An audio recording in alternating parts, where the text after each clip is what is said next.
சாப்பிட்டீங்களா? ஏற்கனவே நம்ம வந்து கணக்கு வந்து 4 அடிப்படை செயல்கள்ல கூட்டல் பார்த்தோமா? கூட்டல்ல வந்து எத்தனை இடமதிப்புகள் பார்த்தோம்? 4 இலக்கங்களின் இடமதிப்புகள் பார்த்தோம். இப்ப 4வது இலக்கங்கள் மறுபடியும் பார்ப்போம். சரியா?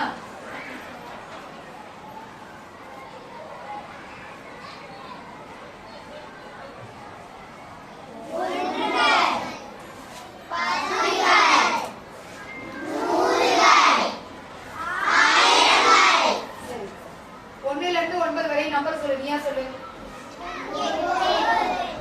9 8 ஏதாவது ஒரு நம்பர் சொல்லிட்டு 1 ல இருந்து 9 வரையும். 8 அடுத்து 5 அடுத்து 6 இங்க 10கள் சொல்லு.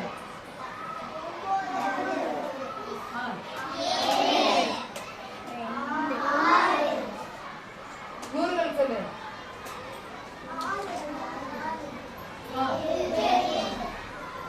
அடுத்து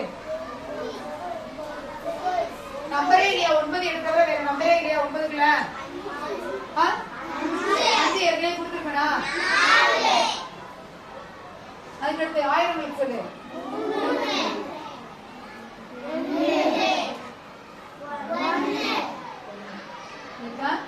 இந்த 1கள் 10கள் 100கள் 1000கள். சரியா? இப்ப ஃபர்ஸ்ட் எதை கூட்டணும்? 1களை கூட்டணும். 1களை கூட்டணும்.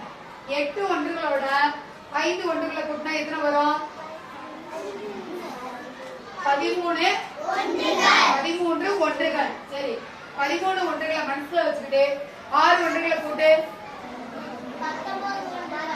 19 1களுக்கு இங்க என்ன எழுதணும்? 9 1கள். மிச்ச 1கள் என்ன செய்யணும்? 10களின் இடமதிப்புக்கு போட்டணும். ஒரு 10ஐயும் 9 10ஐயும் கூட்டினா எவ்வளவு வரும்? 10 10கள். 10ஐயும் 10 10களையும் 7 கூட்டணும்னா 17 10கள். 17 10ஐயும் 6 10களையும் கூட்டணும்னா 17 10களை மனசுல வச்சுக்க. 6 10களை விரல விடு. எல்லாரும் கூட்டி சொல்லணும். இப்ப எனக்கு 17 அடுத்து எத்தனை? 2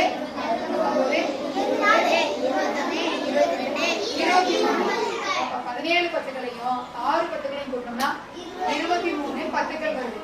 23 10களுக்கு நீ என்ன எழுதணும்? 3 மிச்சம் 2.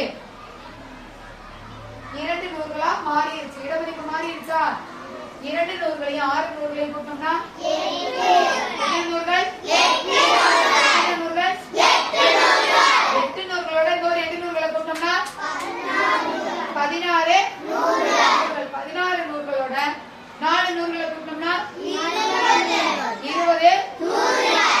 20 நூறுகளுக்கு இங்க என்ன போடணும்? மிச்சம் 2 என்ன போடணும்?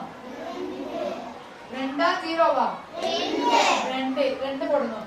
சரி, 2 ஆயிரங்களையும் 3 ஆயிரத்தையும் கூட்டினா எத்தனை ஆயிரம் வரும்? 5000ஐயும் 2000ஐயும் கூட்டணும்னா 7000. 7000ஐயும் 1000ஐயும் கூட்டணும்னா எத்தனை ஆயிரங்கள்? 8 1000 8 1000. இப்ப விடை எவ்வளவு? உட்காரு. டைரக்டர் சத்த உட்காரு. கீழே உட்காரு. கீழே உட்காரு. வாங்கிக்க. கீழே உட்காரு. 8039. இப்ப நான் திரும்ப ஒரு கணக்கு போடுவேன். நீங்களா தான் நம்பர் எழுதி நீங்களா தான் செய்யணும். சரியா?